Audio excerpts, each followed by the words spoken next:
Anyone familiar with the larger institution of Bollywood is used to the item song, a form that is both frowned upon and celebrated by the average Indian moviegoer. One thing that is wholly unique to the Indian pop culture.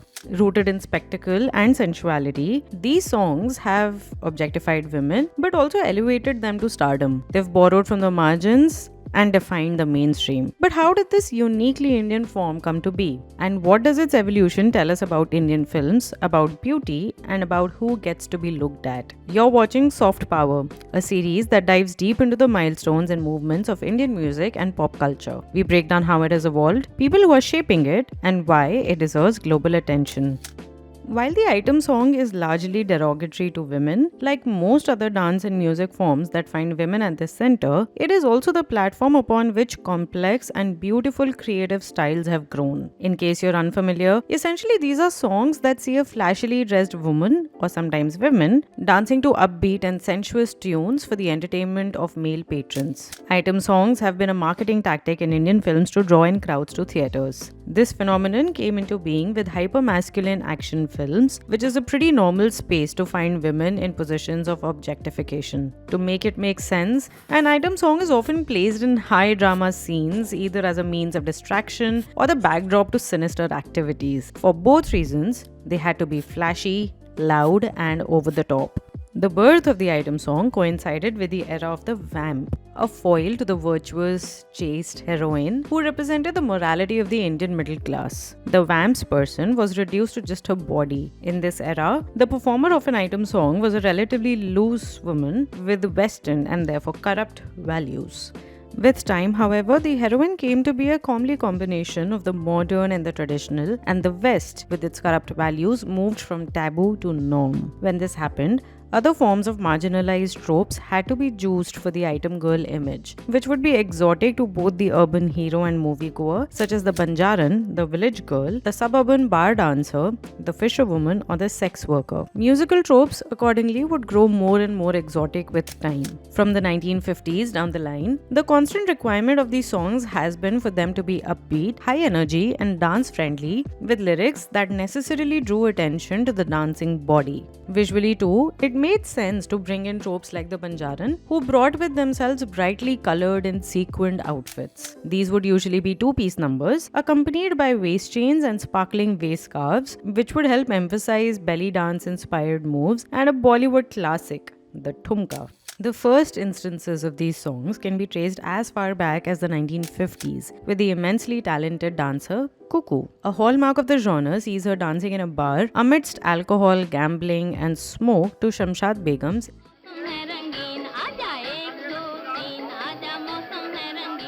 Dressed in a pencil skirt and a crop top, she sports a visibly placed garter beneath a slit and a waist chain. Her dance and actions are deemed so improper, in fact, that Raj Kapoor, who despite being a vagabond, needs to be shown as a good man, feels the need to throw her off. The craft of the item girl, however, is inherently married to humiliation. So even as she is thrown to the floor, she keeps dancing. Cuckoo's career gave way in the 1970s to Helen, who dominated this space in Bollywood for nearly 3 decades. This period came into being as mammoth composer R.D. Burman grabbed the reins of the industry, and 2 schools of the item song flourished during this time. He was aided by vocalist Asha Bhosle, whose timbre of voice pretty much came to define the item song. On one hand, the bar dancer remained a constant in songs like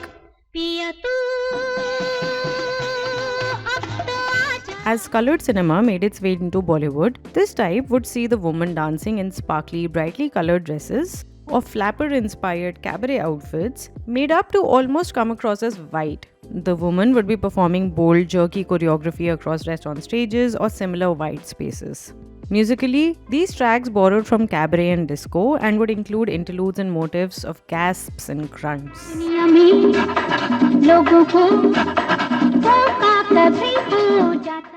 On the other hand, there was the trope of the dancing gypsy girl. Burman drew heavily from the arabesque music in songs like Mehbooba, Mehbooba.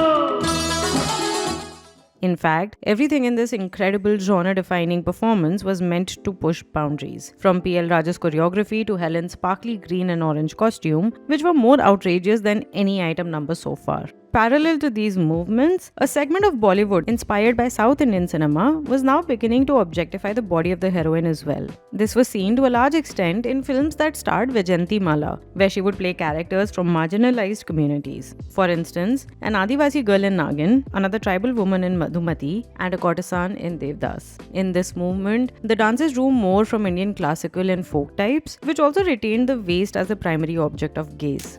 Following this model, the 1990s and 2000s would come to see the vamp to heroine pathway. That is to say, many young actors who were prolific dancers caught their breaks as item girls in this era and slowly made their way towards acting and therefore the mainstream. Sridevi was the first of them, having come on the scene with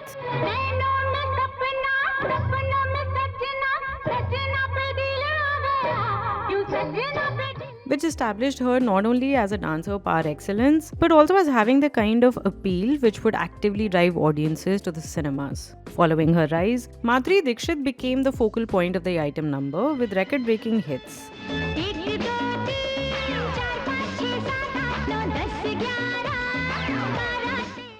The choreography in these tracks now focused more on skilled dancing than overtly sexual gestures, but as before, they featured village girls dancing for crowds of men.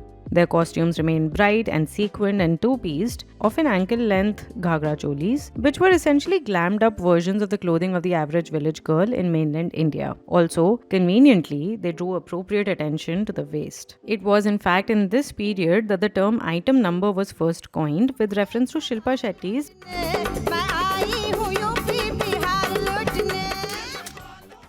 In the late 1990s and early 2000s, the trend shifted somewhat with the production of item songs outside of Bollywood. Music videos of remixes and non-film singles became the place for them. But perhaps the most significant of the 2000s Bollywood item songs was Aishwarya Rai Bachchan's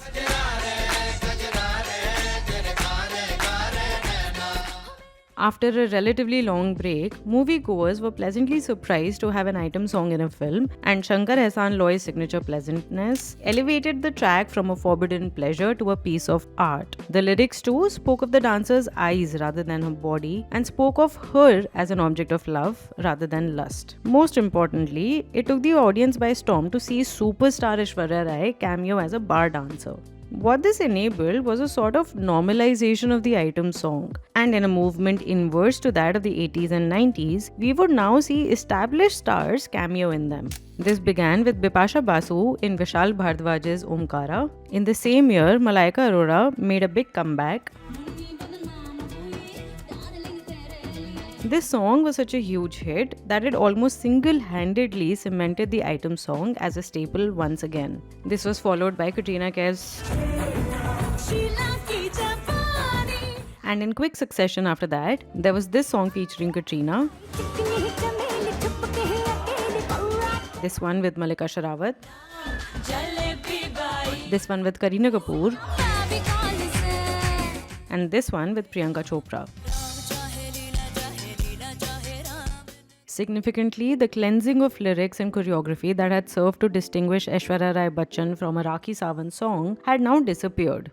It became acceptable in this period for the superstar to be visible in outfits such as the bedsheet in Sheila Ki Jawani and the very low-waisted half sari in Fevicol Se, performing excessively sensual choreography to almost degrading lyrics. The item song was now ubiquitous, normal, and almost considered necessary to make a film work. The item girl was now elevated to a cameo star.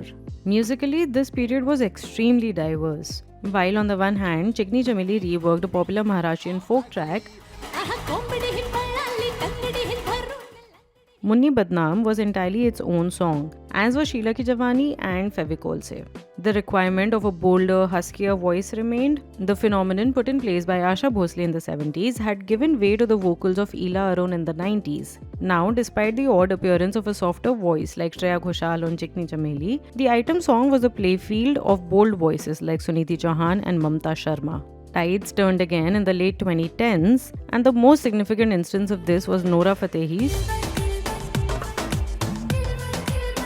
This established once again the need for a highly skilled dancer to pull off nearly inimitable choreography. Nora Fatehi ruled this space for a short period with songs like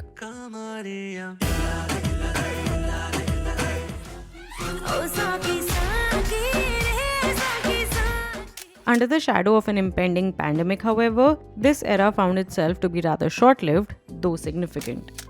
The post-pandemic item number is a unique, if somewhat confused form, born of the combination of various influences. Firstly, with the immense boom in short-form social media content, composers and choreographers now have to conform to the reigning prerequisites of the vertical format and the 15-second hook. Visually, this has meant the near obliteration of the set and scene, which up to the Nora Fatehi era were critical components of the item number.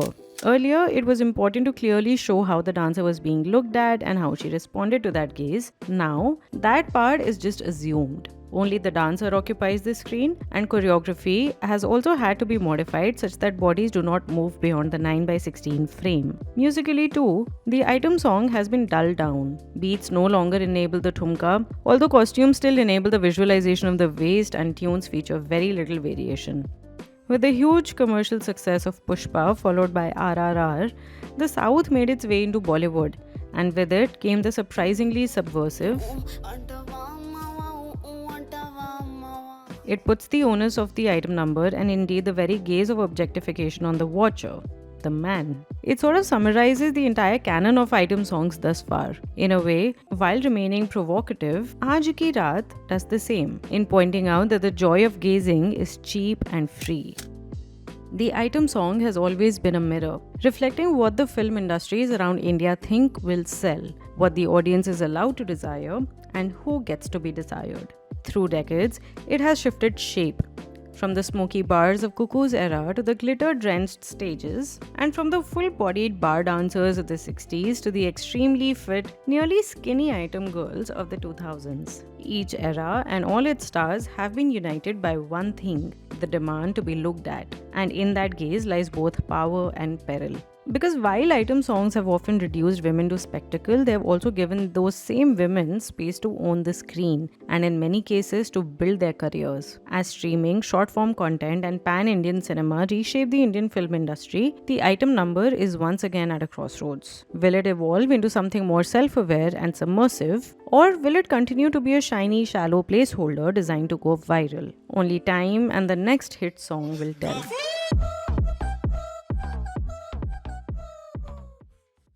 You've been watching Soft Power. If this resonated with you, subscribe and stick around. We've got more stories, deep dives, and breakdowns coming your way.